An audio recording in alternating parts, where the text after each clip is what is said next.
कोई भी यानी ऐसा चमत्कार, कोई अनुभव ऐसा नहीं दिया होगा, यानी बिना चमत्कार के, बिना गुरु की दया के कोई भी प्रेमी संगत में नहीं ठहरा है। गुरु ने सबको नीचे से ऊपर उठाया है। कोई भी प्रेमी ऐसा नहीं कि ये कह दे कि यानी नाम लेने के बाद यानी भौतिकवाद में या अध्यात्मवाद में मेरी तरक्की नहीं हुई। यानी जिसने गुरु पर विश्वास किया, गुरु से नाम लिया, भौतिकवाद में भी गुरु ने तरक्की की और यानी परमार्थ में भी गुरु ने तरक्की की। लेकिन हम तुम ऐसे निकम्मे निकले कि गुरु महाराज को यानी साइड में कर दिया और तीसरे को लाकर के बीच में खड़ा कर दिया। गुरु महाराज ने साफ शब्दों में कहा, प्रेमियों, अरे बच्चे बच्चियों, संसार के अंदर गृहस्थ जीवन में पति और पत्नी का एक सच्चा प्रेम होता है तो वो गृहस्थ जीवन स्वर्ग के समान व्यतीत होता है।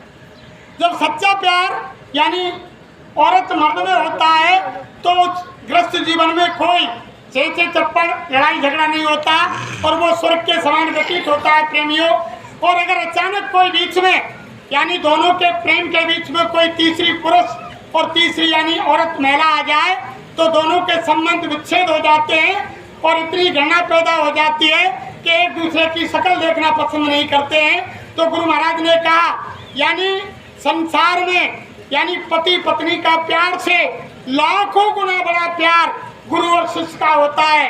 यानी आत्मा के सच्चे पति सतगुरु होते हैं, इनका और आत्मा का यानी लाखों गुना प्यार यानी संसार के पति पत्नी से बढ़कर होता है। अगर तुमने बीच में यानी गुरु और शिष्य के प्यार के बीच में तीसरे को खड़ा कर दिया तो बच्चा तुम्हारा परमार्थ खराब हो जाएगा। गुरु महाराज ने कहा, तुम मेरी तरफ देखो और मैं तुम्हारी तरफ देखूं। अगर तुमने बीच में तीसरे को खड़ा कर दिया तो तुम्हारा यानी परमार्थ बिगड़ जाएगा। अब वही चीज हो रही है, सब भटक गए। गुरु महाराज ने साफ शब्दों में प्रेमियों पहले समझाया, साफ शब्दों में गुरु महाराज ने जो खेल किया, अरे बच्चा मैं ऐसा खेल खेलूंगा, मैं इतनी दूर चला जाऊंगा कि चाह कर भी तुम मुझसे नहीं मिल सकोगे। मैं ऐसा गियर फंसाऊंगा कि मिस्त्री आएगा, गियर टूट जाएगा लेकिन गियर निकलेगा नहीं। स्वयं महाराज ने बताया, अरे बच्चा देखना आगे कितने जय गुरुदेव बनेंगे और कितनी दुकान लगेंगी, किसी के बहकाने में मत आ जाना और महात्माओं की कदापि नकल मत करना। अगर महात्माओं की नकल करोगे तो यानी मार खाओगे, धोखा खा जाओगे। तो ये सारी चीज गुरु महाराज ने कह करके बताई और गुरु महाराज ने कहा कि मेरे काम को कोई दूसरा कर नहीं सकता और मेरे काम को कोई मुझे करने से रोक नहीं सकता। ये गुरु महाराज ने साफ शब्दों में कहा। और गुरु महाराज ने कहा, अरे देखो बच्चे बच्चियों, वो महात्मा गांधी भी यानी देश में नहीं विश्व में रामराज लाना चाहते थे और उनका स्वप्न में रामराज हो गया था। महात्मा गांधी रामराज लाने की कोशिश कर रहे थे लेकिन बीच में ही महात्मा गांधी को गोली से उड़ा दिया। उनका सपना पूरा नहीं हो पाया क्योंकि वो पक्के राजनीतिक थे और इसलिए वो अपने सपने को साकार नहीं कर पाए। तो यानी मैं पक्का आध्यात्मवादी हूँ, मैं महात्मा गांधी नहीं हूँ जिसे गोली से मार दिया। मेरे नाम की कोई गोली, तीर, तलवार, एटम बम, हथगोला, बम गोला यानी बारूद, एटम बम, परमाणु बम यानी कोई ऐसा हथियार धरती पर नहीं बना है जो बाबा जी को मार दे। स्वयं महाराज ने मुझसे कहा, अगर समय यानी परिवर्तन आने में देरी हुई, समय बदलने में देरी लगी और अगर मेरी यहाँ जरूरत पड़ी तो बच्चे बच्चियों में 400 वर्ष रहूंगा, 400 वर्ष। गुरु महाराज ने नहीं कहा, आपने नहीं सुना कि 400 वर्ष रहूंगा, ये स्वयं महाराज ने कहा। फिर स्वयं महाराज ने कहा कि जब यानी मैंने ऐलान किया है कि कलयुग में कुछ हजार वर्षों के लिए कलयुग जाएगा और कलयुग में ही कुछ हजार वर्षों के लिए सतयुग आएगा, यानी कलयुग समाप्त नहीं होगा, बीच में आएगा। तो गुरु महाराज ने कहा, जब मैं सतयुग आने आगमन का चौथा यज्ञ रचाऊंगा उसकी 10 महीने पहले घोषणा करूंगा और उस भूमि में 10 करोड़ नर नारी होंगे। वो ऐसी जगह होगी लोग उसका नाम भी नहीं जानते हैं। वहाँ कोई बड़ी नदी नहीं होगी, कोई बड़ा सागर नहीं होगा, कोई बड़े वृक्ष नहीं होंगे, छोटी छोटी झाड़ियाँ होंगी और 10 मील तक आदमी के शरीर दिखाई देंगे। इतना जमघट उस जगह पर लगेगा। उसके बाद मैं 4 दिशाओं में 4 बड़े बड़े मंच लगाऊंगा और आम पब्लिक से पूछूंगा, अरे बच्चे बच्चियों, जो मैंने वादे किए, जो भविष्यवाणियाँ की वो सारी पूरी हुई। जब आम जनता दोनों हाथ उठाकर ऊपर कहेगी कि हाँ गुरु महाराज, आपकी सब भविष्यवाणी, आपके सब वादे पूरे हुए। जब गुरु महाराज ने कहा जब मैं कोई जाने की सोचूंगा, कोई मैं ऐसे जाने वाला हूँ? जब भी जाने की सोचेंगे और हमारे गुरु भाई कहने लग गए कि गुरु महाराज गए, गुरु महाराज गए। अरे प्रेमियों, जब संत धरती पर ऐसे चले जाएंगे तो उनकी बात पर विश्वास कौन करेगा? संत मत ही झूठा हो जाएगा। यानी गुरु महाराज, यानी सारी चीज रामायण में भी भगवान ने कहा कि मोर वचन परे चाहे फीका और संत वचन पत्थर की, यानी संतों के वचन पत्थर की लीक होते हैं, मेरे वचन झूठे पड़ सकते हैं, भगवान ने कहा। लेकिन और गुरु महाराज भी यही मन से कहते थे, अरे बच्चे बच्चियों, जो मन से खड़े बैठे, जो मैं मुंह से निकाल दूंगा, मेरा एक भी शब्द इधर से उधर होने वाला नहीं है, मेरा एक भी वचन यानी कटने वाला नहीं है, मेरा एक भी वचन मिथ्या होने वाला नहीं। फिर गुरु महाराज कैसे चलेंगे? स्वयं महाराज कहते थे, अरे जब महात्मा सामने रहते हैं तो यानी काल और कुदरत काम नहीं करती है। गुरु महाराज ने मन से कहा, महात्माओं के सामने पार ब्रह्म ब्रह्म, पार ब्रह्म, काल महाकाल थर थर कांपते हैं, उनकी जबान नहीं खुलती है। गुरु महाराज ने कहा तो काल और कुदरत महात्माओं के सामने वो अपना काम नहीं कर सकता। जब महात्मा पर्दे के पीछे हो जाते हैं, जब काल और कुदरत काम करती है प्रेमी। तो इसलिए गुरु महाराज को कलयुग में कलयुग को विदा करना है और कलयुग में कुछ हजार वर्ष के लिए सत्युग को लाना है, इसलिए पर्दे के पीछे चले गए। और सत्युग तभी आएगा जब यानी सत्युग ही हम बन जाएंगे। पहले धरती पर विनाश होगा, ये यानी कान खोल कर सुन लो, जो रामायण कह रही है कि सत्युग सब योगी विज्ञानी कर हर ध्यान तरे भक्त प्राणी। सत्युग के अंदर सब यानी योगी विज्ञानी सब यानी भजन करने वाले होंगे, यानी पापी कुटिल कुकर्मियों की तो सफाई होगी, यानी जो भजनानंदी बन जाएंगे तब जाकर के वो सत्युग आएगा। यानी सारा कूड़ा कचरा साफ होने के बाद जब ही धरती पर सत्युग आएगा। सत्युग ऐसे थोड़ी आ जाएगा। जब जब यानी युग का परिवर्तन हुआ तो सारे सामान का परिवर्तन हुआ। जब जब यानी हर युग में किसी युग को देख लो, यानी जब त्रेता सत्युग यानी समापन हुआ, त्रेता का आगमन हुआ तो उस समय सत्युग का सारा वैभव समाप्त हो गया। और जब त्रेता के अंत में जब द्वापर का आना हुआ तो त्रेता का सारा वैभव खत्म हो गया। और जब द्वापर के अंत में जब कलयुग लगना था तो द्वापर का सारा धन वैभव खत्म हो गया। यानी जब कलयुग आया तो कलयुग का जितना भी धन वैभव है, कलयुग की कोई सामग्री यानी सत्युग में काम नहीं आई। जैसे सर्दी का कोई सामान गर्मी में काम नहीं आता है और गर्मी का कोई सामान सर्दी में काम नहीं आता है। जब यानी सर्दी समाप्त हुई तो कोई प्रचार करना नहीं पड़ा, यानी कि गर्मी आ गई, तुम रजाई गद्दा स्वेटर जर्सी रख दो, कूलर पंखा निकाल लो, चौरे में बिस्तर लगा लो, एसी लगा लो। यानी जब समय परिवर्तन होता है, जब ऑटोमेटिक सारी चीज बदलती चली जाती है प्रेमियों, तो विशाल परिवर्तन होगा। गुरु महाराज ने कहा तो प्रेमियों, स्वामी महाराज आप ये सोच रहे हैं कि रुपया पैसा धन मकान बीवी बच्चे गाड़ी घोड़ा बंगला नाते रिश्तेदार अड़ोसी पड़ोसी कोई हमारी उस समय मदद कर देगा। उस समय कोई आपकी मदद करने वाला नहीं है। स्वामी महाराज ने कहा समय निकाल करके आप यानी भजन कर लो। भजन ही उस खराब समय में ढाल तलवार का काम करेगा, वही रक्षा करेगा और दूसरी चीज उस समय कोई काम नहीं है। प्रेमियों, समय निकाल करके भजन कर लो। हमारे गुरु महाराज ने तो इतना सरल सीधा कर दिया कि आप मनुष्य शरीर में जब यानी माँ के गर्भ के अंदर आए प्रेमियों, तो जब माँ के गर्भ में जीव आया, जब उस समय यानी भगवान से कनेक्शन तार जुड़ा हुआ था, कई जन्मों की याद थी, भगवान की आवाज को सुन रहा था और भगवान के प्रकाश को देख रहा था। और उस समय माँ जैसा ठंडा गर्म तीखा चटपटा कसेला जैसा भोजन करती, माँ के मलमूत्र की धारा उसके जीव के मुंह के ऊपर होकर गुजरती, उसको इतनी बड़ी वेदना यानी दुख और तकलीफ माँ के गर्भ में होती, तब उस समय वो मालिक से गुहार प्रार्थना करता, हे मालिक, हे दयालु, हे दीनमन, तू मुझ पर दया कर और उस काल कोठरी इस घोर नरक से तू मुझे जल्दी बाहर निकाल। इतना असहनीय दुख होता है जो रामायण में लिख दिया प्रेमियों कि जन्मत मरत दुसर दुख होई। जब जीव जन्म लेता है जब असहनीय दुख होता है और मरता है जब असहनीय दुख होता है, दोनों अवस्था अबोध होती है, वो कह नहीं सकता है। जब माँ के गर्भ में यानी माँ की जठराग्नि में जब जीव तपता है तो महात्मा कहते हैं, अरे बच्चा तुम कहते हैं कागज की लेखी और हम कहते हैं आखिर की। महात्मा कहते हैं इतना टेम्परेचर माँ के गर्भ के अंदर होता है कि माँ यानी हमारी माता बहन देवियाँ चूल्हे पर, हीटर पर, गैस पर यानी दाल चावल भात रोटी पकाती हैं।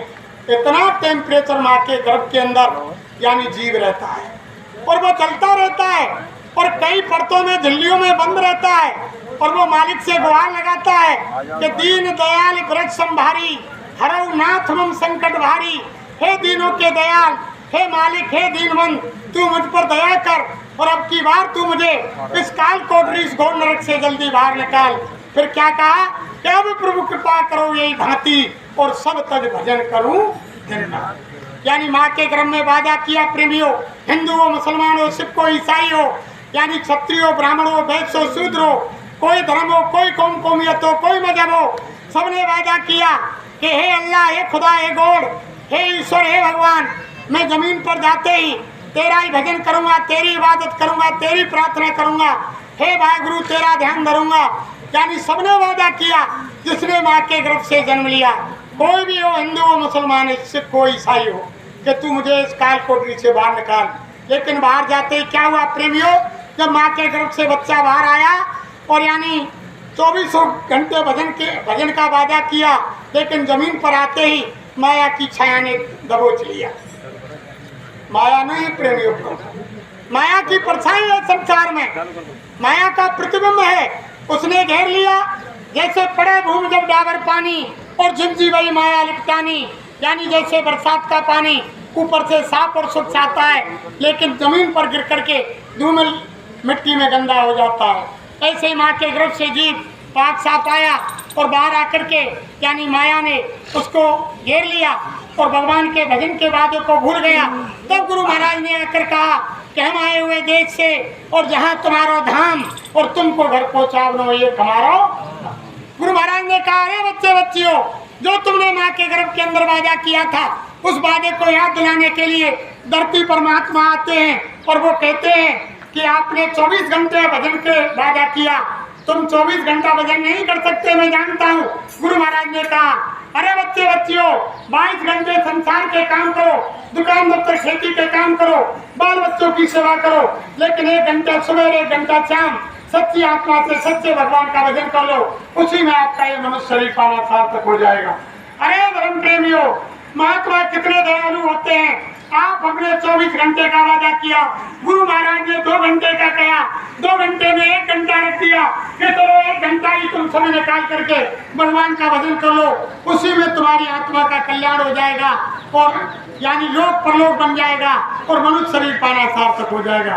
वो भी काम हम प्रेमियों नहीं कर रहे। अरे भाई बहनों, होश में आओ, जरा सुन लो, ध्यान से सुनो। वो ऐसा खराब समय आ रहा है जो गुरु महाराज ने मन से कहा अपने सामने, अरे बच्चे बच्चियों, मेरे सामने भजन कर लो, आगे तुमको यानी भजन नहीं बनेगा। ऐसी आपदाएं, संकट, मुसीबतें चारों तरफ से तुमको घेर लेंगी, उस समय तुम भजन नहीं कर सकोगे, आगे सत्संग नहीं मिलेगा, नामदान नहीं मिलेगा। मेरे सामने भजन कर लो। लेकिन हम और आप भाई बहनों ने गुरु के वचनों पर ध्यान नहीं दिया और भजन नहीं किया। अरे प्रेमियों, वो भजन ही आपकी रक्षा करेगा। वो ऐसा खराब समय आ रहा है, यानी ये ऐसी पराविद्या है महात्माओं की जो इसको लोग पहचान नहीं सकते हैं। यानी ये तो ऐसी पराविद्या है, इस विद्या को यानी संत ही जानते हैं प्रेमियों, और कोई इसको पहचान नहीं सकता प्रेमियों।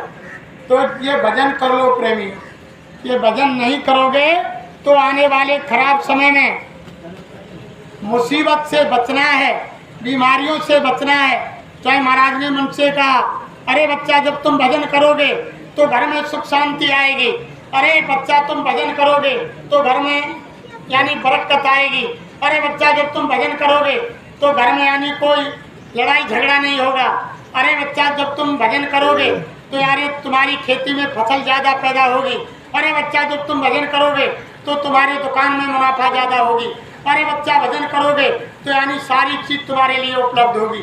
गुरु महाराज ने कहा, भजन एक ऐसी चीज है, जब तुम भजन करोगे, भजन के द्वारा सारे रास्ते तुम्हारे साथ हो जाएंगे। और कोई काम देखो, मैं आपको बताता हूँ कि एक थे यानी सर्वानंद ब्राह्मण थे। सर्वानंद ब्राह्मण ने काशी पढ़ करके इतना यानी भौतिकवाद की विद्या प्राप्त की कि कोई भी शास्त्रार्थ उनके सामने करने आता तो सबको हरा देते थे।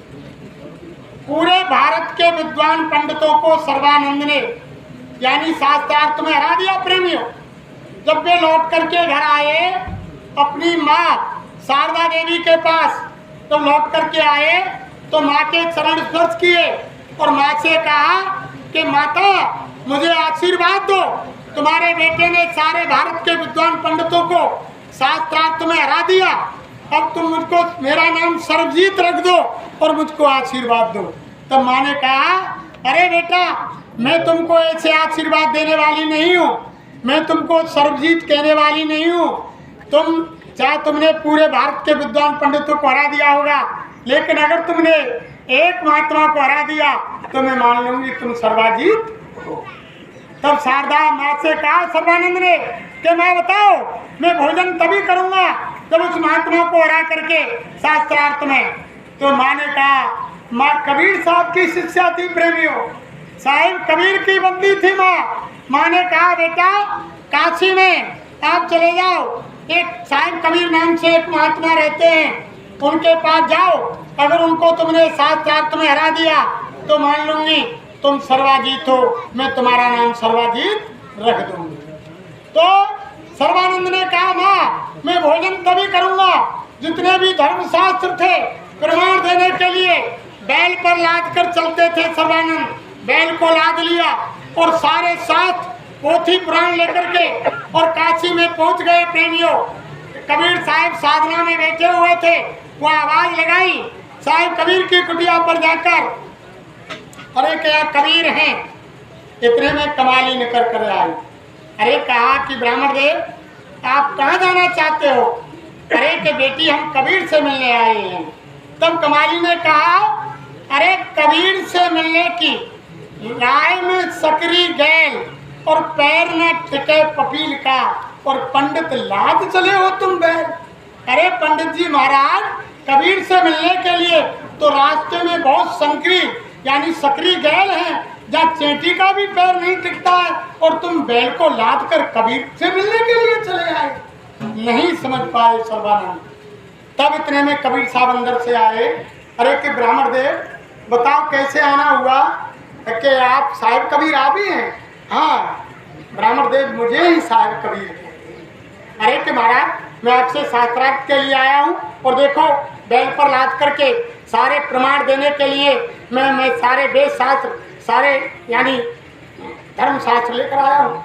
तो कबीर साहब ने कहा कि भैया ब्राह्मण देव मैं तो एक अक्षर स्कूल गया नहीं, मैं तो कोई यानी पढ़ा लिखा हूँ नहीं जो आपसे शास्त्रार्थ करूँ, मैं तो अनपढ़ हूँ, तो फिर हमसे हार मानो। अगर तुम शास्त्रार्थ नहीं करते हो तो हमसे हार मानो।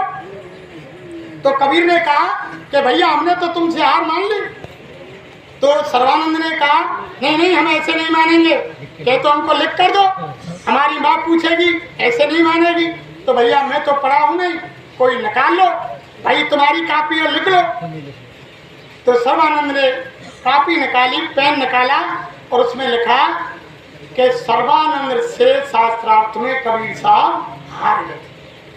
अब वो पढ़ करके कबीर के सामने कर दिया कि कबीर साहब इसमें साइन कर दो तुम्हारे, कि भैया मैं तो पढ़ा लिखा हूँ नहीं, तुम्हारा पैर लाओ मैं अंगूठा लगाता हूँ। जब कबीर साहब ने अंगूठा लगा, बही बंद कर ली, बही बंद करके खुशी खुशी सर्वानंद घर लौट कर आ गए और माँ से कहा अरे माँ क्या लगा रखा था, कबीर कबीर कबीर कबीर। कबीर की तो जबान नहीं खुली और बैल पर लगे धर्मशास्त्र वेद पुराणों को देखकर वो तो डर गए और उन्होंने तो मुझसे वैसे ही हार।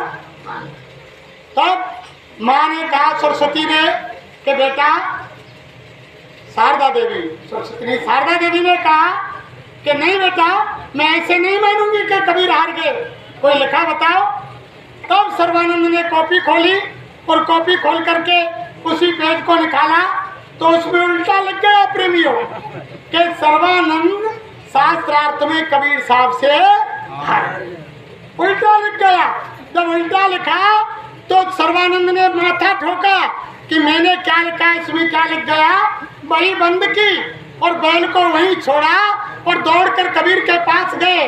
माँ ने कहा, अरे बेटा रुको रुको, कहाँ जा रहे हो? अरे कि माँ गलती हो गई, मैं दोबारा जाता हूँ। फिर कबीर के पास पहुँच गया। कबीर साहब ने कहा, अरे ब्राह्मण देव फिर दोबारा क्यों आए?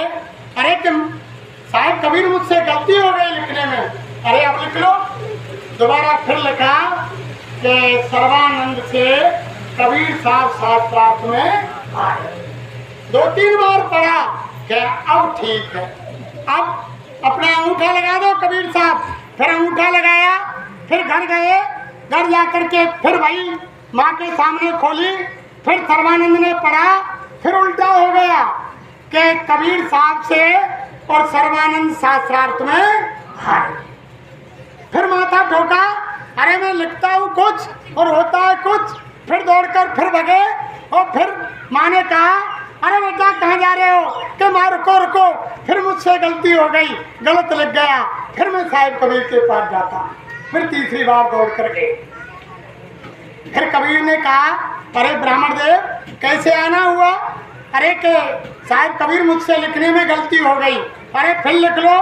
फिर लिखा कि सर्वानंद से कबीर साहब शास्त्रार्थ में आए। लिखा, 2-3 बार पढ़ा, फिर अंगूठा लगवाया, फिर वापस लौट कर आए। आकर के फिर वही खोली, फिर वही उल्टा लिखा मिला कि सर्वानंद कबीर साहब से शास्त्रार्थ में आए। तब माथा ठोका और माँ से कहा, हे माँ ये कौन सी विद्या है? मैं 14 विद्या निधान हूँ और सब यानी भारत के सब जितने भी विद्वान हैं सबको मैंने परास्त कर दिया शास्त्रार्थ में, लेकिन ये कौन सी विद्या है माँ जो मैं लिखता कुछ हूँ और हो कुछ जाता है? अरे के बेटा ये यानी संतों की विद्या है, ये आध्यात्मिक विद्या है, ये परमार्थी विद्या है। इस विद्या को संत महापुरुष जानते हैं। अरे तुम जाओ कबीर के चरणों में गिर जाओ, उनसे माफी मांगो, मिन्नत मांगो, वो इस विद्या का रहस्य बताएंगे। तब दौड़ करके सर्वानंद और यानी कबीर साहब के पास गए प्रेमियों, और जा करके और पैरों में गिर गए और जा करके कबीर साहब से कहा, अरे साहब कबीर हमने आपको नहीं पहचाना, हमसे गलती हो गई। हम 14 विद्या निधान हैं, हम उस विद्या के संसार के भौतिक ज्ञान के मद में आकर के हम इस यानी परा विद्या को नहीं जान पाए। महाराज ये कौन सी विद्या है हमको बता दो। तो कबीर ने कहा, अरे बच्चा इस विद्या के लिए बड़ी मेहनत करनी होगी, ये तो हमको मुफ्त में मिली है प्रेमियों, इसको बड़ी मेहनत करनी पड़ती है जब ये नाम मिलता है। तब कबीर ने कहा, अरे ब्राह्मण देव इसको बड़ी मेहनत करनी पड़ेगी तब मिलेगी, लेकिन मेरा एक भगत है, चले जाओ उस शहर में, उसके पास वो बता देगा कि ये विद्या कैसी है। तब कबीर, मेरे पास समय नहीं है, आज मैं तुमको नहीं बता सकता, तुम मेरे भगत के पास चले जाओ। लालू नाम का भगत था प्रेमियों। उस शहर में ब्राह्मण देव के तो यानी दिल से लगी थी कि इस विद्या का रहस्य मिले। तब वो जाकर के शहर में पहुंचा और पूछते पूछते लालू भगत के यहाँ गया। लालू भगत उस समय अर्थी बना रहे थे, अर्थी जो गांव में काठी बोलते हैं। तब वो जाकर के उसने पूछा कि भैया मुझे लालू भगत से मिलना है। कि भैया लालू भगत मुझे ही कहते हैं। कि भैया 2 मिनट मुझसे बात कर लो। कि मुझको बात करने को समय नहीं है, तुम ठहरो और कुछ ही देर में राजा का कुमर खत्म होने वाला है और राजा के सिपाही ये अर्थी लेने आने वाले हैं। अगर अर्थी बनी नहीं मिली तो यानी मुझको तंगी होगी, मारेंगे। तुम 5 मिनट बैठो और तब मैं तुमसे बात करूंगी। अब सर्वानंद बोला कि ये कैसा बेवकूफ है, जब इसको मालूम है कि राजा का कुमर मरेगा, मृत्यु होगी। वो यानी रानी का गौना करने गया है और जब गौना करके रथ में चढ़ेगा तो रथ में सर्प बैठा है और सर्प कुमर को काटेगा और कुमर खत्म होगा, और इससे मालूम है। और फिर भी ये यानी अर्थी बना रहा है, और इसने जाकर राजा से ये बात नहीं बताई कि तुम्हारा कुमर यानी सर्प काटेगा। ये बड़ा बेवकूफ भगत है। तो इतने में फिर एक बुढ़ा आदमी पड़ोस से आया और कहने लगा कि भैया लालू भगत वो हुक्का के लिए आँच, वो हुक्का पीता था। मान के लालू भगत, भैया हुक्का के लिए आँच है क्या तुम्हारे यहाँ? अरे कि भैया आज तो मेरी भी बुझ गई, भैया मेरी बुझ गई, तभी तो मैं आया था। वो लौटने लगा। फिर लालू भगत ने कहा अरे रुको रुको रुको, 5 मिनट बैठो, जो है मेरी सामने लकड़ी की टाल लगी हुई है, इसमें आग लगेगी, 5 मिनट बाद कितनी भी आग ले जाना। फिर उसने माथा ठोका।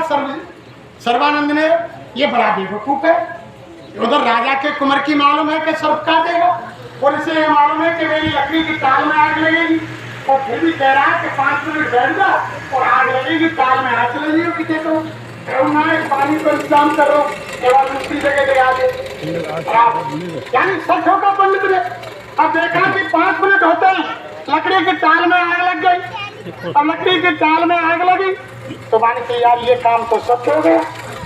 अब थोड़ी देर बाद राजा के सिपाही आ गए। अरे कि लालू भगत वो अर्थी तैयार है, क्या है महाराज, अर्थी तैयार है, ले जा। अब वो सर्वानंद बोला कि आके दोनों काम तो सिद्ध देंगे, अब यहाँ की क्या बात करूँ। अब उसको तसल्ली आई जब उठ करके वहां से आओ लालू भगत। अब बोले अब भैया बता ब्राह्मण दे, अब तेरी क्या बात है, अब तू बता। अरे के भैया भगत लालू जो पूछ रहा हूँ, जब तुम्हें मालूम ही कि राजा के कुंवर है, सांप खावे को हम 8 घंटा की देरी, तो तू राजा से खबर ना कर सको कि रथ में मत बैठिए सांप खावे को, और तुम्हें तेरी मालूम ही कि 5 मिनट समय में आग लगेगी, तो तू इंतजाम ना कर सके। तो लालू भगत ने कही कि चल, मेरी लकड़ी में 5 मिनट का टाइम था और राजा के कुंवर के मरने में आधा घंटा था, चल तेरे लिए 7 दिन की मोहलत देता हूँ कि सामने बर का पेड़ है, इस बर के पेड़ के नीचे दिन के 12 बजे और तुमको फांसी लगेगी ब्राह्मण, फांसी लगेगी। अब ब्राह्मण के चक्का रखा है, बन किया कि 2 बात सब कह गई तो फांसी लगना जरूरी है, कोई नहीं रोकने वाला है। अब ब्राह्मण ने धोती की लांग उठाई और यानी भगवे को लट्टा लगायो, भगते भगते भगते भगते प्रेमियों 3 दिन भजो लगातार बिना खाए पिए, और एक यानी जंगल में जाके और गैर से गिर गए। शाम को गिर गो और रात की नींद चुपचाप सो गो, और सुबह जब जगो, जब मन में विचार कियो कि आज 4 दिन है गो और मैं तो बहुत दूर आ गो, 3 दिन चलूं, अब लौट के ना पेड़ के नीचे पहुंचू और ना मेरी फांसी। अब देखो होनी को संयोग प्रेमियों कि जैसी हो तो पिता कैसी मिले सहाय, और जो ना जा सके जहाँ पाए तहाँ ले जाए। अब देखो ना सुबह चेत हुआ, अब दिशा भूल गो, जानो तो बाहर आ गए, अपन के 3 दिन अभी चलो और 3 दिन और जाएंगे, कहना हुआ पेड़ के नीचे। अब वो माथे फिर उल्टे चल दिया लौट के। अब 3 दिन चलो भूखो प्यासो, और रात के 12 बजे और 22 पर के पेड़ के नीचे आके हारो नींद आके कोई हो सुनाइयो के पर को पेड़ रात को आके सोगो प्रेमियों। और उसी रात में क्या होता है, होनी का संयोग बनता है, और राजा के यानी राजमहल में चोरी होती है। 4 चोर चोरी करके लाते हैं और उसी पर के पेड़ के नीचे यानी माल को बंटवारो करें। एक साइड में तो यानी वो ब्राह्मण देव चोर हो, और को पेड़ बहुत बड़ो, एक साइड में आज तुमने बंटवारो किया, इनको बंटवारो है दो, रानी को हार रहे दो। जब वो बोले कि भैया 4 रिश्ता करो, अब एक बुड्ढो बोलो चोर, अरे वाकई ही 9 रखा है रानी को, जाको क्यों सत्यानाश करें यारो, एक जनों ले लो कि नहीं भैया बराबर लेंगे। जब एक बोलो कि भैया देख हमारा पल्ली साइड से आए और एक ब्राह्मण चोरो बेचारो हारो नींदो, वो यानी पंडित है, वो रात दिन सत्संग परमार्थ के काम करे, जगह जगह डोले, ऐसा करो, धन तो हमने बांट लियो, या हारे ब्राह्मण देव को। और लेके पल्ली साइड में बरती पल्ली बगल में हारे लेके चोर पहुंचिए, और जब बगल में रखने लगे जब बूढ़ो चोर बोलो ऐसे मत करो, ये हारा नींद हो और ये जग के चल देखो तो हार यहीं रह जाएगा, मान की तो क्या करे, अरे आके गले में डाल दो, जब ये जग के जाएगा तो संग ही तो जाएगा कि हार जग बनने वाले। ब्राह्मण देव के गले में हार, ब्राह्मण देव चोरों के से चोर माले लेके और अपने घर चले गए। सुबह राज खजाने में मालूम पड़ी कि चोरी है गई। अब चोरी है गई, राजा क्या खबर आई कि महाराज महल में चोरी है गई और सामान निकल गए हो। तो राजा ने कही कि खोज लगाओ। अब चोरन को खोज लेते लेते खोजी आए, बाई भर के पेड़ के नीचे आएंगे, वहां देखो कुछ सामान जब यानी वो तो राज घराने की चोरी, कुछ ना कुछ वहां में से आभूषण में से गिरे तो बन की भाई बंटवारा तो चोरों ने यहाँ करे। बन की देखो कहीं ये घूम के बर की दूसरी बगल में गए तो एक सिपाही बोलो अरे आजा भैया, चोर तो ही चोरो असली, और यहाँ के गले में आरोप करो रानी को। एक ठोकर मारी फूट के ब्राह्मण देव में सिपाही में, और एकदम ब्राह्मण खड़ो हो। अरे वान की भैया सिपाही क्यों मार रहे हो? अरे कि चोरी करो और सीना जोड़ करो, क्यों मार रहे हो? ताजमहल में चोरी करी है। अरे वान की भैया मैं तो हारा नहीं दो, मैं तो मेरी जिंदगी लेके डोल रहा हूँ, मेरी फांसी लगेगी और मैं तो मेरी जान बचाकर डोल रहा हूँ, मैं काई चोरी करूंगा। अरे कि तेरे गले में रानी तो हार पड़ो, चोरी ना करी तेन ना करी तो कौन करिए दे? अब ब्राह्मण ने देखो तो सात बाटी गले में हार, यानी उधर ले गए पकड़ के प्रेमियों, ले जा करके राज दरबार में ब्राह्मण पेश कर दियो। सिपाही बोले कि महाराज चोर ही रो चोर, यानी चोरी करियो राती मार लगा मनसारे और कौन कौन है आके करिए। तब राजा बोलो अरे भैया मनसाएंगे काबे तो गए अपन चोरी ना करी किसी को मारो। के देखो इसके लिए ऐसा करो, जहाँ पर के पेड़ के नीचे चोर मिलो उसी पर के पेड़ के नीचे दिन के 12 बजे इसको फांसी बोल रहे हैं। जब बाकी आँख खुली, जब मालूम पड़ी के तो भाई शहर में तो ले जाके 11 बजे उस पेड़ के नीचे और ब्राह्मण देव सर्वानंद खड़ा कर दियो और खड़ा करके फांसी के फंदा पे 11:30 बजे पहुंचा दियो। और सर्वानंद से पूछ रहे हैं अरे भैया बता तो काउते मिलना है, बता काउते मिलना है? कि भैया मुझे काउते ना मिलना। जब 5 मिनट रह गई, जब बात याद आई अरे के भैया मरते जीते वाला लालू भगत के तो बच जाए कि तुम जाओ।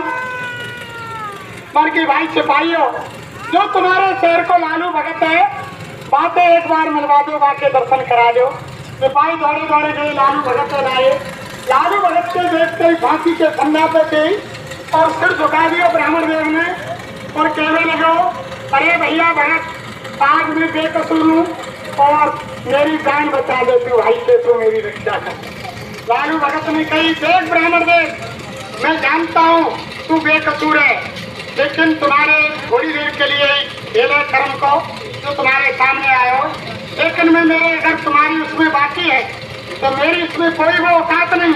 मैं मेरे सतगुरु दाता दयालु मेरे गुरु महाराज से आखिर प्रार्थना विनती करता हूँ, अगर वो मेरी फरियाद सुन लेंगे और तुम भी विनती करो, तुम भी फरियाद लगाओ सतगुरु से दाता दयालु से, वो अगर तुम्हारी फरियाद सुन लेंगे तो तुम फांसी के फंदे से। अब उधर लालू भगत ने ध्यान लगाओ कि सतगुरु महाराज इनको तो दिखाना था कि यानी पराविद्या कैसी होती है। हे गुरु महाराज इनकी जान बचाओ, फांसी के फंदे से छुड़ाओ। उधर ब्राह्मण देव की लो लग गई। जब लो लगी तो यानी साहब कबीर ने उस मालिक ने वह बुढ़े चोर की खोपड़ी पर बैठ करके तो पानी सुनी कि जो ब्राह्मण देव के गले में हाथ डालो बापू आज दोपहर 12 बजे फांसी।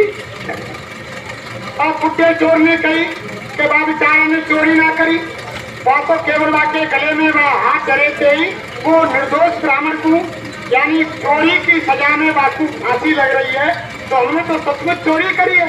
एक तो यानी ब्राह्मण हत्या और दूसरा चोरी को तो हमारे ना जाने क्या बनेगा, वो भैया आते कैसे बचे। गाँव की बुद्धि ने काम करो, सब चोर इकट्ठे करे, हरे कमान की लाला ऐसा करो भाई। उधर बूढ़े को ब्रह्म हत्या को हमारे का वो हमारी वजह से फांसी लग रही है और चोर को हमारे का दंड मिलेगा, तुम्हें माला इकट्ठा करो, राजा के दरबार में चलो। और राजा से क्यों कि चोर तो हमें वो ब्राह्मण चोर। चारों ने चारों माल इकट्ठे किए प्रेमियों सतगुरु दाता दयालु की दया से, और राजा के वहां पहुंच गए और राजा से कही महाराज वो ब्राह्मण निर्दोष है, चोर तो हमें है, और हमने उनके गले में डालो, उन्हें छोड़ दो।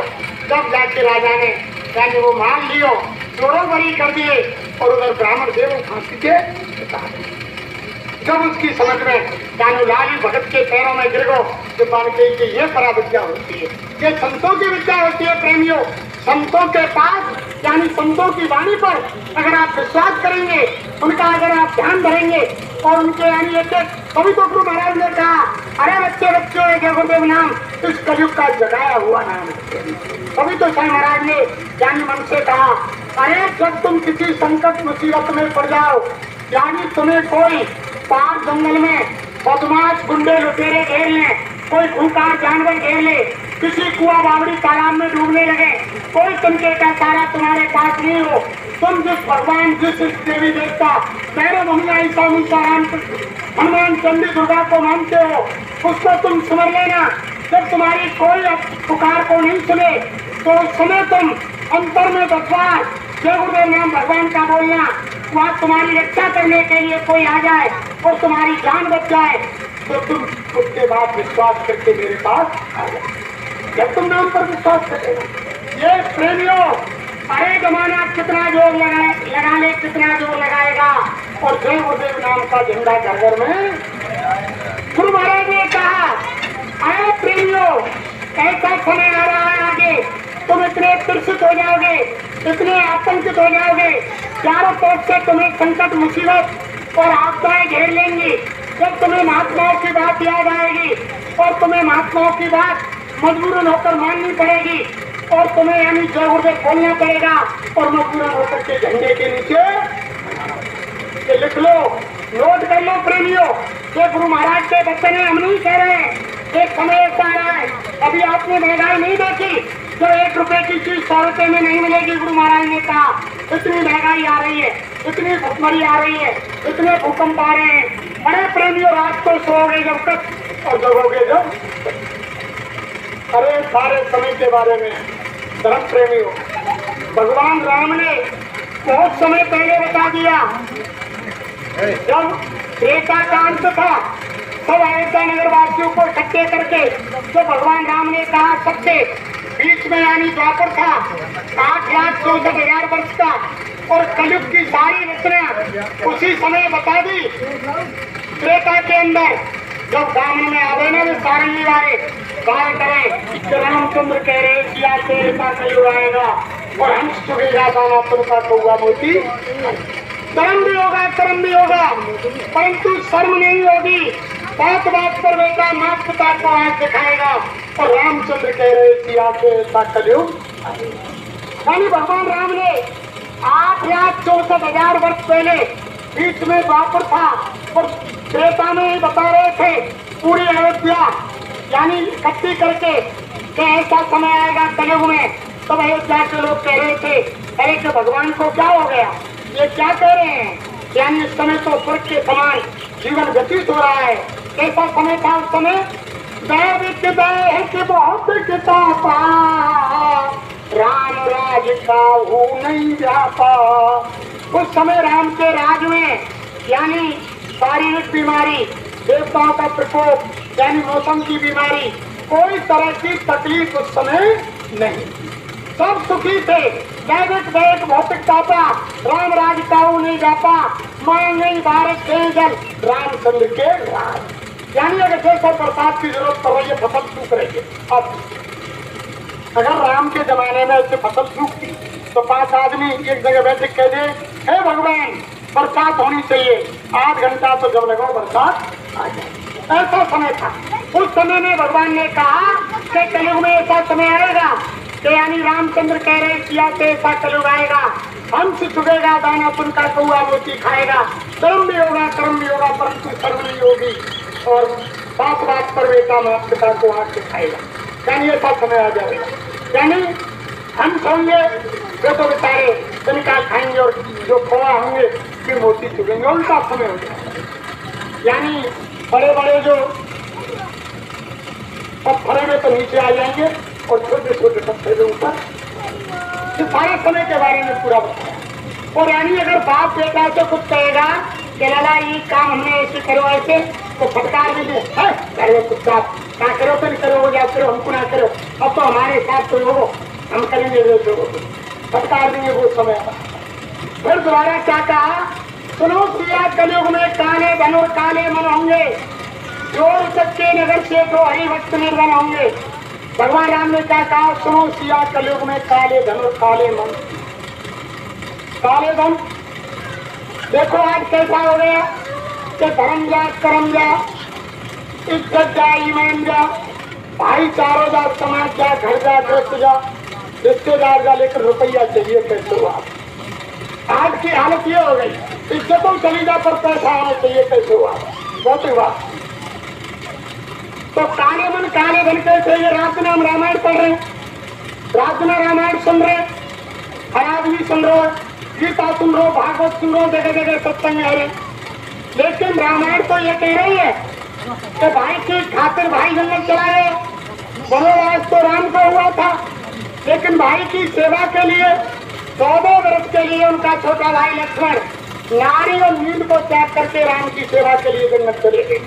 और आज भाई भाई को सोच का है, भाई भाई का ये सोच हो गया, इतना घटिया सोचेगा कि मेरे छोटे भाई बड़े भाई की शादी नहीं हो तो रात की खेत जमीन मेरे चौरान के नाम है जा, और कोई बड़ी शादी हो 4 पहिया गाड़ी मिले और मेरा नाम सब एरिया में है जा। ऐसी सोच यानी भाई के प्रति भाई की। और धर्म प्रेमियों देखो, वनवास राम को हुआ और उनकी धर्म पत्नी अपने पति की सेवा के लिए जंगल चली गई। भगवान राम ने तो मना किया, अरे कि देवी सीता वहाँ तुमको फूलों के गलीचों के बिछौने नहीं मिलेंगे, तुम्हें वहाँ 3600 प्रकार के भोजन खाने को नहीं मिलेंगे, जंगल में फूल और झाड़ के बिछौना पर सोना पड़ेगा, कंदमूल फल खाने पड़ेंगे। तो सीता ने क्या कहा, रामायण में क्या लिखा हुआ है, जल मीन नदी बिनवारी ऐसे नाथ पुरुष नारी।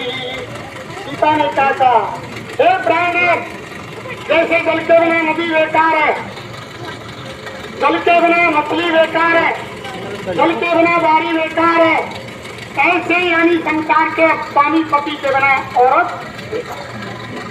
हे माने चाहे कुछ भी हो, मैं आपके साथ जंगल अवश्य। यानी अपने पति की सेवा के लिए सब राज के सुख को त्याग करके सीता जंगल चली गई और वन वन भटकी। और आज का है वो धर्म प्रेमी हमारी माता बहन देवी में रात दिन सत्संग सुन रहे हैं, और हमारे यानी 8 घंटे ही तो सूर्य सत्संग सुन के आई है, और घर के घाट पर बैठ गए और कहूँ से बाहर से उनको घरवार और पति बाहर से चले आए और बाने कह रही कि ना सुन नहीं का टाइट कह रहे 1 लोटा पानी ला दीजो, मेरे बस की ना है, मैं तो पल्ले छोटे सत्संग सुन के आई हूँ, हैरान रह रही हूँ, पीला भल्ला उतरा। अरे फिर ऐसे सत्संग सुने से क्या फायदा माता बंधु, जब तुम पति के आदेश का पालन नहीं कर सकती, 1 लोटा पानी नहीं दे सकती, रामायण सुनने पढ़ने गीता भागवत सत्संग में जाने से क्या फायदा। तो देखो सुनो, सिया कलयुग में काले धन और काले मन होंगे, चोर सत्य नगर के तो हरिभक्त निर्धन होंगे। आज देख लो तुम नीचे के ऊपर कोई भगवान को भगत होगा, निकल की जाएगा, राना प्यार करेगा, दुनिया काटेगी, बातें पागल केगी, एक हमारे जान दो। और कोई बदमाश आ जाएगा, बातें होने जी आ बैठो, कुर्सी देंगे और बातें सब तरह की इज्जत करेंगे। चोर चक्के नगर से तो हरिभक्त निर्धन होंगे। यानी ये सब तुम्हें देखो, मीराबाई को लोगों ने पागल कहा, जब वो भगवान के यानी प्यार में प्रेम में मीरा दीवानी हो गई, तो उनकी सास ने क्या कहा कि यानी जवानी की दीवानी है, और ये यानी हमारे कुटुंब परिवार खानदान को राजपूत घराने को मिट्टी में मिलाना चाहती है। कि जाति के चमार जाटव के यहाँ जाती है रैदास के पास, जहर का प्याला भेजा, लोगों ने मीरा को पागल कहा। तो यानी जब भक्ति के रास्ते पर कोई चलता है प्रेमी, उसको लोग पागल कहते हैं, उसको पागल कहते हैं। तो प्रेमियों, चोर चक्के नगर से तो हरिभक्त निर्धन होंगे, जो होगा लोभी भोगी सो योगी कहलाएगा। जो यानी पहले कहा कि जो लोभी होंगे यानी धन दौलत इकट्ठी करेंगे और भोगी होंगे, माता बहन देवी की अस्मत लूटेंगे, बुनते दुनिया कागे की के बहुत बड़ा संत है महात्मा। जब इनके काले कारनामे खुले, आज वे जेलों में, जिनको लोगों ने कहा कि बहुत बड़े संत हैं, लेकिन वो त्रेता में बता दिया कि जो होगा लोभी भोगी तो योगी कहलाएगा। और रामचंद्र कह रहे सिया से ऐसा कलयुग। फिर तीसरे में क्या कहा प्रेमियों कि सूने सूने मंदिर होंगे, भरी रहेंगी मसाला, यानी मंदिर तो सूने रहेंगे। आजकल तो बहुत टाइम ही ना मंदिर में जाओगे तो। इसलिए तो भाई बहनों, धर्म प्रेमियों, तभी तो मुसीबत आ रही है। हम हमारे बच्चे बच्ची को मजदूरी मेहनत करके, रिक्शा चला करके, गाड़ी चला करके, खेती दुकान दफ्तर का काम करा करके IAS IPS बना देते हैं, लेकिन संस्कार नहीं डालते हैं। माँ बापों ने बच्चे बच्चियों को पढ़ा करके बड़े ओहदे पर पहुंचा दिया और बड़े ओहदे की लड़की से शादी कर दी, और जब माँ बाप को बुढ़ापा आ गया तो दोनों बीवी IPS माँ बाप की सेवा नहीं कर सकते। फिर क्या करते हैं कि उधर प्रोफेसर बीवी है और प्रोफेसर यानी उसका पति है, दोनों ड्यूटी पर जाते हैं। शाम को जब घर आते हैं तो यानी जब उनके दिमाग में वो बैठ जाती है समझ कि दिन भर हम आया ऑफिस में काम करते हैं और घर में आकर के हमारे माँ बाप इनकी और सेवा करनी पड़ती है, तो उनको पहले जाते हैं अनाथशाला। क्या ले जाते हैं? अनाथशाला में, यानी गरीबों के बच्चे जाते हैं वृद्धाश्रम में और अनाथशाला में, और अमीरों के माँ बाप जाते हैं। ऐसी हालत अगर माँ बाप को संस्कार डालते प्रेमियों तो ऐसा नहीं हो। संस्कार तो डाले नहीं, जब मंदिरों में जाना छोड़ दिया। भाई मंदिरों में जाते थे तो उन बुजुर्गों से पूछो, पहले समय में जंगल झाड़ी होने के लिए सब मंदिरों में जाते थे और जंगल झाड़ी होकर के हाथ पैर धोकर के मंदिर के देवता के सामने चद्दर डाल के आध घंटा 10 मिनट 20 मिनट बैठते, भगवान का भजन करते, कोई महात्मा रहता उसका वचन सुनते तो संस्कार पढ़ते। आज समय नहीं है किसी को प्रेमी। आप तो कोई मंदिर के सामने होकर मोटरसाइकिल लेकर निकल रहा है तो मोटरसाइकिल को हॉर्न बजा दियो और समझ ले कि भगवान ने मेरी सुन ली। 4 पहिया की गाड़ी पे बैठ के जा रहा है, गाड़ी को हॉर्न बजा दियो, समझ ले कि भगवान ने मेरी पूजा स्वीकार कर ली। पैदल जा रहे हो तो दूर से ही सिर झुका दियो, मंदिर में घुसे काम नहीं कि भगवान ने मेरी पूजा स्वीकार कर ली। तो क्या हो रहा कि सुने सुने मंदिर होंगे, भरी रहेंगी मधुशाला। मंदिर तो सुने हैंगे बिल्कुल, और मधुशाला यानी शराब के ठेका। जब शाम को 4 बज जाए, जब तुम नौजवान बच्चों से पूछो कि लाला कहाँ जा रहे हैं तो वे काके, अरे चाचा वहां जा रहे मंदिर पे। वे मंदिर काहे थे के दारू के ठेका थे, उसको कहते हैं वो मंदिर। कि सुने सुने मंदिर होंगे, भरी रहेंगी मधुशाला, और भरी सभा में संग पिता के नाचेंगी घर की बाला। देखो पहले हमने ऐसा समय देखा हमारे सामने भाई बहन, पहले ऐसा समय देखा हमने कि पहले नाचवे वाले तो बाहर के आवे और भोजन बनावे वाले कौन हुए? घर के। पहले जो बाजे वाले पे आवे बिन नाचो पारे बाहर के ही तो आवे ना आवे, सब नाचो पारे बाहर के आवे और भोजन कौन बनावे? घर के। और अब क्या है वो, यानी भोजन बना पारे कहाँ के आवे? बाहर के। और नाच बारे कौन हो? घर के। है ना उल्टा। और पहले समय में जंगल झाड़ी हमें कहा जाए बाहर, और रोटी कहा जाए घर। और अब जो बड़े बड़े नौकर घर खाना ना बनावे, रोटी का खाने बाहर होटल पे, और टट्टी क्या करे। और पहले समय में देखो जब कोई हमारे घर में शादी फंक्शन होता था तो द्वार पर एक अतिथि रखे, सेवा काज सजा बजा के फेटा बांध के आओ साहब रखे ना, स्वागत काज। हर घर में कोई बारात आवे वो स्वागत को आदमी ठाड़ो कर दे, सजा बजाए, आओ साहब आओ महाराज भोजन को। और अब क्या मिलेगा? कुत्ता और के CCTV कैमरा लिखी मिलेगी द्वार पर कि कुत्तों से सावधान। और क्या लिखी मिलेगी कि आप CCTV कैमरे में कैद हैं, आपका विश्वास नहीं। और पहले क्या लिखे दरवाजे पर कि अतिथि देवो भव, लिखे ना कि जो बाहर को अतिथि आ रहा हो वो देवता के समान है। और अब क्या लिख देंगे कि कुत्तान के सावधान, भीतर घुस गो तो खा जाएंगे।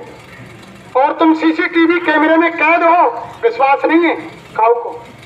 तो समय बदल गए, सारी व्यवस्था बदल गई। तो क्या कहा कि बड़ी सभा के संग पिता नाचेंगी घर की वाला। तो देखो प्रेमियों, हमारे समय की बात बता रहे हैं, 20-30 साल पहले, ज्यादा लंबा समय नहीं, कि कोई फंक्शन हो बाहर और हमारी ये बुजुर्ग माता उस समय जवानी जब कोई निकल के जाई और कोई बूढ़ो बड़ो द्वार पे बैठे रहे और वो खेल तमाशे देखने जाई तो बूढ़ो बड़ो नेक तिरछी नजर कर दियो तो उल्टी घुस जाई, घर में बाहर ना निकले, बाहर नहीं निकलती थी। ये समय हमारे सामने था प्रेमियों।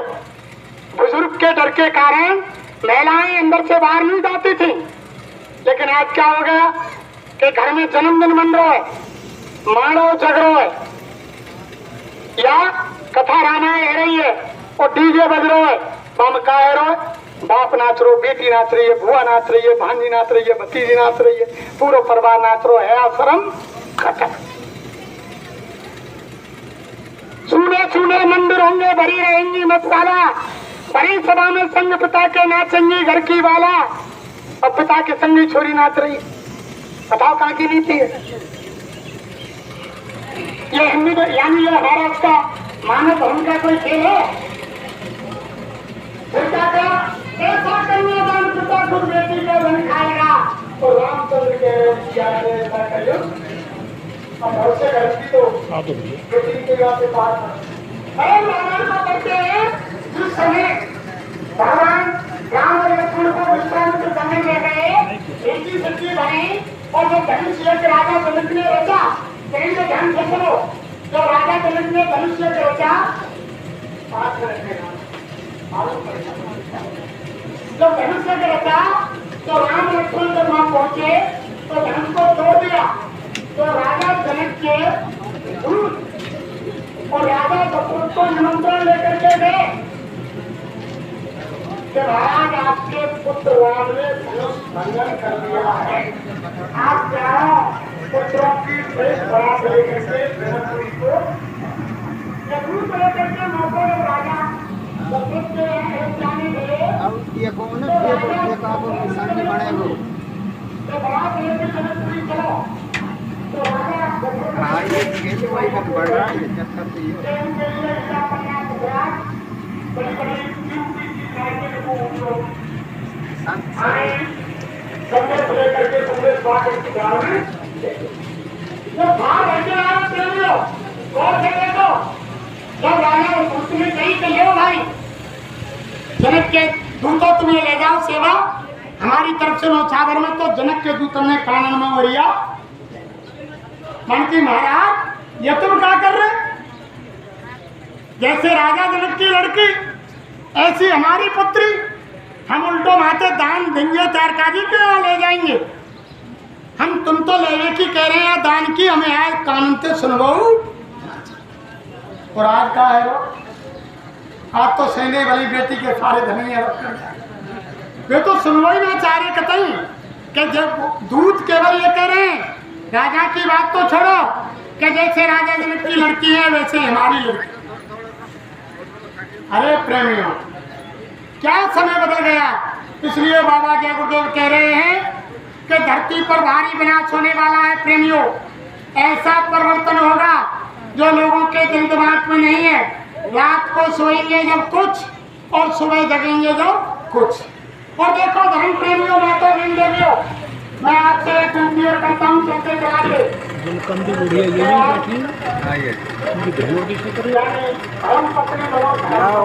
बहुत दूसरी ना अलग है तो कुल बहन हो रही है बहुत दूसरी ऐसी लग रही है लोकनाथ घर से। अच्छा अच्छा ठीक है। तो देखो पत्नी क्या होती है लोकनाथ की बहन पढ़ाई है रही है पर बाकी घर के आदमी ने 100 रुपया निकाल के लाए। 5 मिनट का समय ध्यान देकर सुनो, काम की बात है।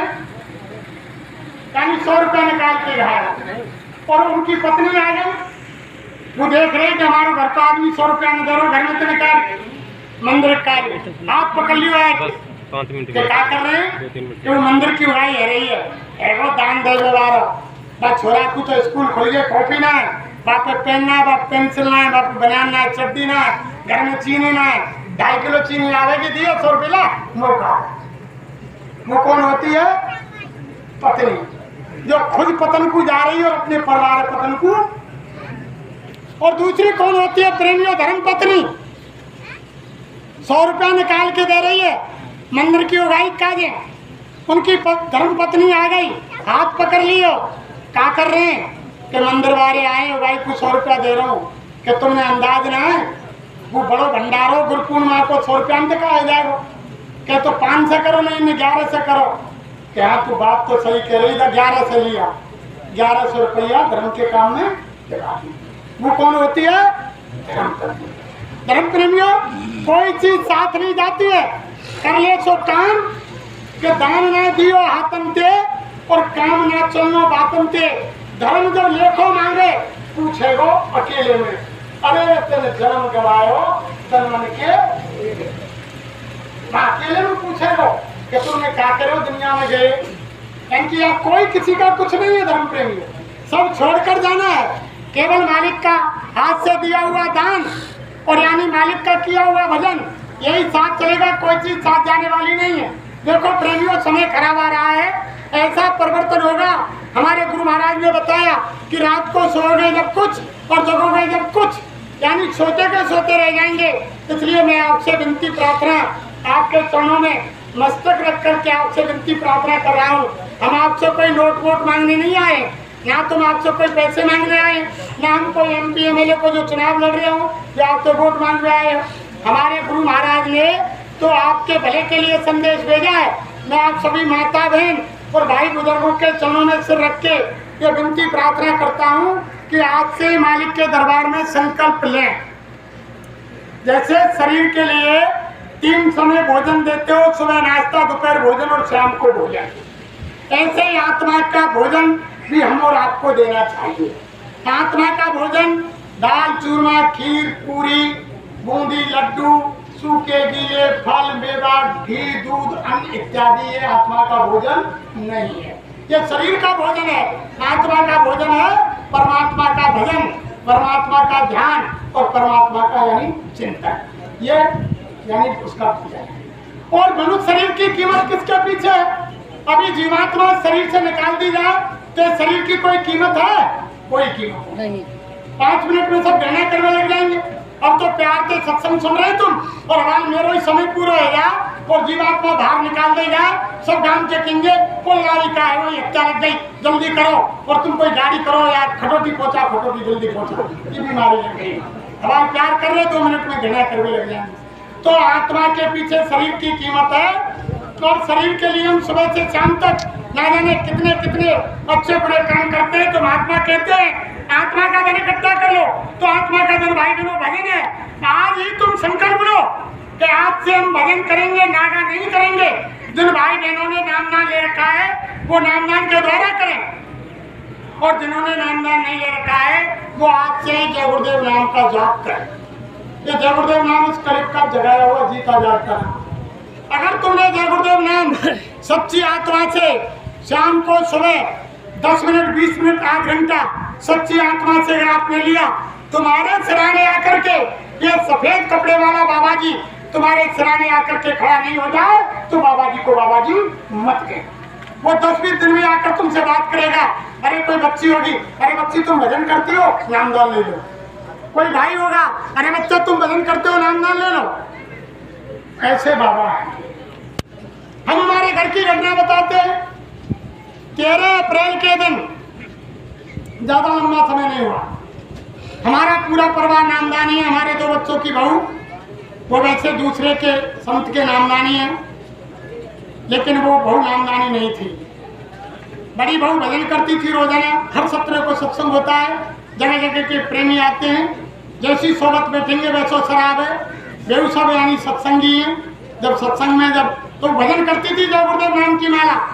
एक दिन सुबह 4 बजे स्वामी जी महाराज, जो जय गुरुदेव आश्रम बना हुआ है छोटा सा, बहुत प्रेमियों ने देखा है कटौती में, गुरु महाराज उसी आश्रम में वो हमारे बच्चे की बहू और वो बच्चा सो रहा था।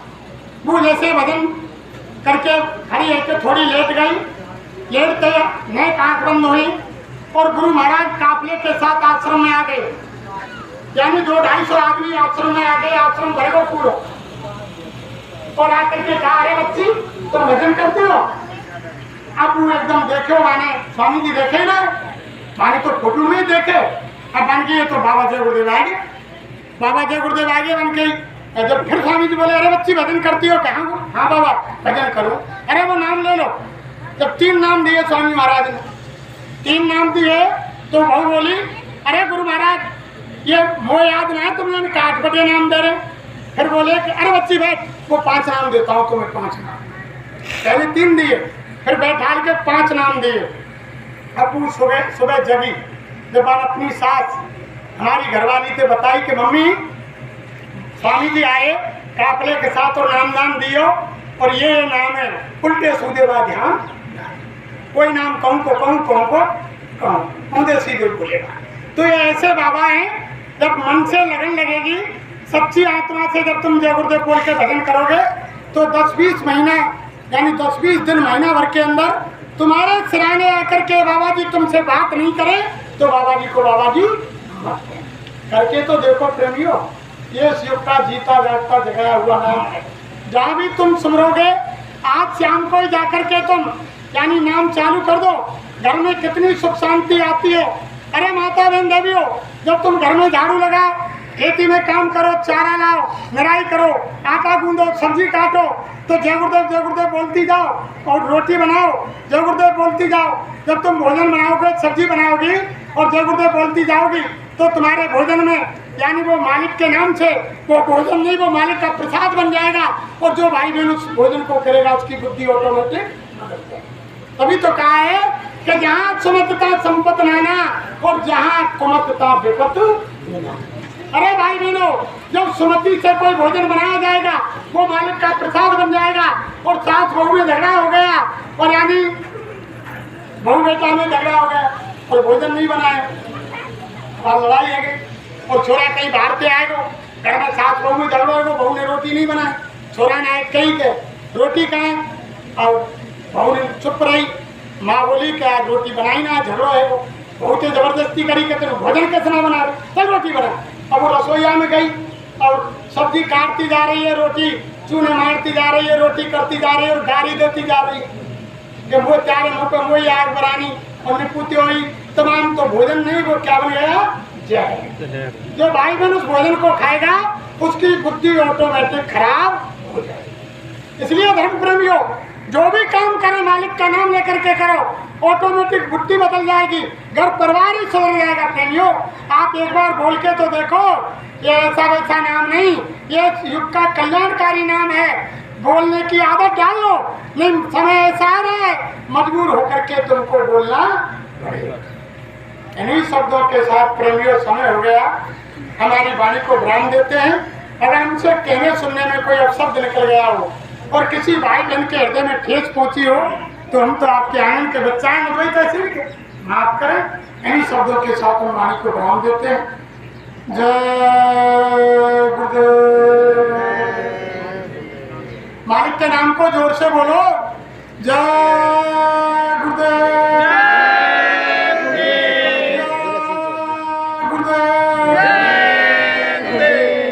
बोलवा दो, 1 मिनट।